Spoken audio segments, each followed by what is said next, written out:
Manang, basahin mo sa akin yung guhit ng palad ko, ilan yung magiging future ko, ilan yung magiging future anak ko, gwapo ba yung magiging asawa ko, taga saan yung aking dream boy, taga saan, bla bla bla.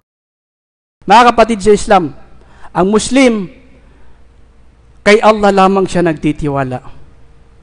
At hindi siya naniniwala dapat sa mga horoscope, mga manghuhula, mga pamahiin, anumang mga paniniwala na sumusuway sa pananalig kay Allah subhanahu wa ta'ala. Mga paniniwala na nagpapawalang bisa sa pananalig pagtitiwala kay Allah. Darating na naman itong bagong taon. May mga taong ipagkakatiwala nila ang kanilang buhay sa paniniwala sa mga horoscope na ito. May mga taong ipagkakatiwala nila ang kanilang negosyo, ang kanilang pamilya sa mga paniniwala sa mga horoscope na ito. May mga taong ipagkakatiwala nila ang kanilang buhay sa mga sinasabi ng mga manghuhula, ng mga fortune teller kuno. La hawla wala quwwata illa billah. Ang Muslim ay hindi siya nagpapaniwala sa mga ito, mga kapatid. Dahil kay Allah lamang tayo nagtitiwala, kay Allah lamang tayo nananalig, mga kapatid sa Islam. Ang sabi ni Allah subhanahu wa ta'ala, قُلْ لَا يَعْلَمُ مَنْ فِي السَّمَاوَاتِ وَالْأَرْضِ الْغَيْبَ إِلَّا اللَّهِ. Sa Suratun Naml, aya number 65. Sabihin mo, O Muhammad, na walang sino mang napapaloob sa mga kalangitan at kalupaan. Walang sino man sa kanila ang nakakaalam sa mga lingid na kaalaman, kabilang na dito ang future na hindi pa nangyayari.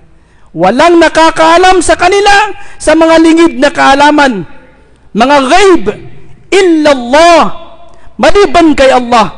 Si Allah lamang ang nakakaalam. Kaya kung ikaw na Muslim, magtitiwala ka at maniniwala ka sa sinasabi ng mga manghuhulang ito, tunay na pinapasinungalingan mo ang sinasabi ni Allah, kaya ikaw ay makakatalikod sa Islam. La ilaha illallah. Anong sabi ng Propeta Muhammad sallallahu alaihi wasallam? Man ata arrafan fasa'alahu an shay'in lam tuqbal lahu salatun 40 laylah. Sa isang tupak na hadith, sabi ng Propeta sallallahu alaihi wasallam, sino man ang lumapit sa manghuhula at magtanong siya sa mga bagay-bagay na mga lingid katulad ng future. Magtanong siya, ano ang kaparusahan? Sabi ng propeta, hindi tatanggapin ni Allah mula sa kanya ang kanyang pagdarasal, ang kanyang pagsasala sa loob ng 40 araw. Useless, ibig sabihin, magsala ka man, wala kang reward kay Allah subhanahu wa ta'ala. Napakamabigat, mga kapatid. Nagtanong lang yun. Kahit hindi pinaniwalaan, nagtanong lang yun. Ngayon, kapag paniwalaan ng tao, yan ang delikado. Yan ang delikado. Sa isang riwaya, sabi ni Propeta sallallahu alaihi wasallam, man ata arwafan aw kahinan fasaddaqahu faqad kafara bima unzila ala Muhammad. Sino man ang lumapit sa isang manghuhula, fasaddaqahu, at kanya itong pinaniwalaan, faqad kafara bima unzila ala Muhammad sallallahu alaihi wasallam. Tunay na siya ay naging kafir, nakatalikod sa paniniwala sa Quran na ibinaba ni Allah kay Muhammad sallallahu alaihi wasallam. Hindi biro, mga kapatid. Pero marami sa atin nakakala nila na okay lang magpabasa ng pahalad. Manang, pwede bang basahan mo ko ng pahalad? Basahin mo sa akin yung guhit ng pahalad ko. Ilan yung magiging future ko? Ilan yung magiging future anak ko? Gwapo ba yung magiging asawa ko? Taga saan yung aking dream boy? Taga saan? Bla bla bla. Kung ano-ano itatanong. La ilaha illallah.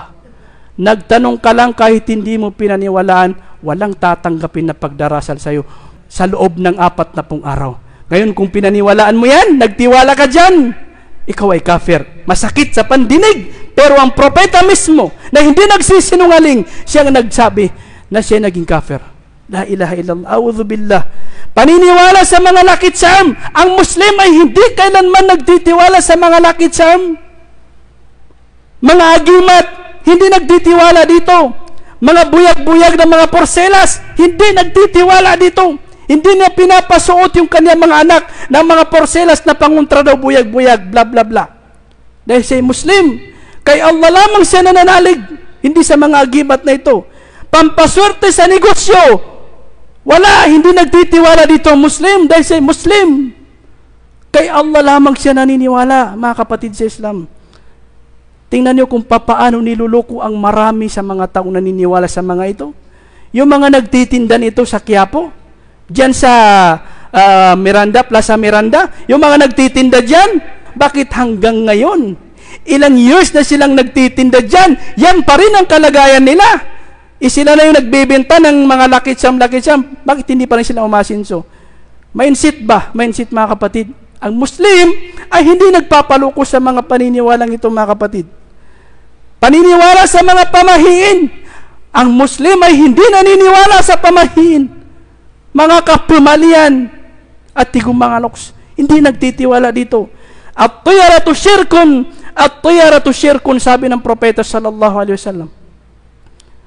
Ang paniniwala sa pamahiin. Ang pagpamahiin, sabi ng propeta, kasungkur at tigong Nabi sallallahu alaihi wasallam. Nakapanako to at tigong Nabi. Syirk, pagtatambal kay Allah subhanahu wa ta'ala. Ito malapit ng New Year naman. Paniniwala sa mga bilog-bilog na mga prutas. Ay ito na naman tayo, mga Pinoy, ang daming mga paniniwala na mga pamahiin, kaya hindi umaasinso. Dahil ang paniniwala nila ay nasa paniniwala sa mga pamahiin na ito at hindi kay Allah, hindi sa Diyos. Paano tayo aasinso? Ibinabasin natin, ipinagkakatiwala natin ang mga biyaya sa atin doon sa paniniwala natin sa mga bilog-bilog na mga protas na yan. La hawla wala quwwata illa billah. Kalukuhan. Kung ako halimbawa na nagtitinda ng protas na mga bilog-bilog, naniniwala na yan ay pinagmumulan ng biyaya, hindi ko na sa inyo ipagbibinta ito. Susuluhin ko na lang ito. Mindset ba? Sa tingin ninyo, may magbibinta pa dyan sa palengke kung yan ay tunay na pinagmumulan ng biyaya? Hindi. Susuluhin nila yan. Magsasabi na naman ang pilosopo, sharing daw. Ay, maniwala ako sa iyo. Subhanallah, mga kapatid sa Islam. So, ito po ay shirk, mga kapatid. Paniniwala.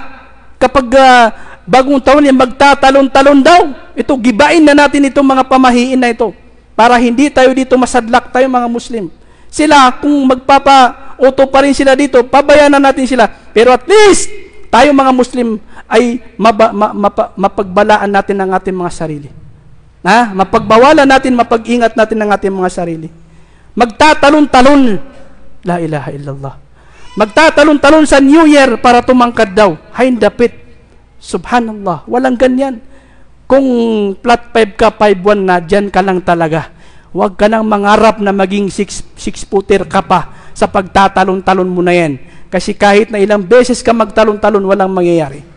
Yan ang totoo. Mag-iingay daw para mataboy yung mga satanas. Walang pagtataboy ang mangyayari. Sa ating mga Muslim, may tataboy natin si Shaitan, satanas, demonyo sa pamamagitan ng lakas ng ating tauhid. Paniniwala sa kaisahan ni Allah.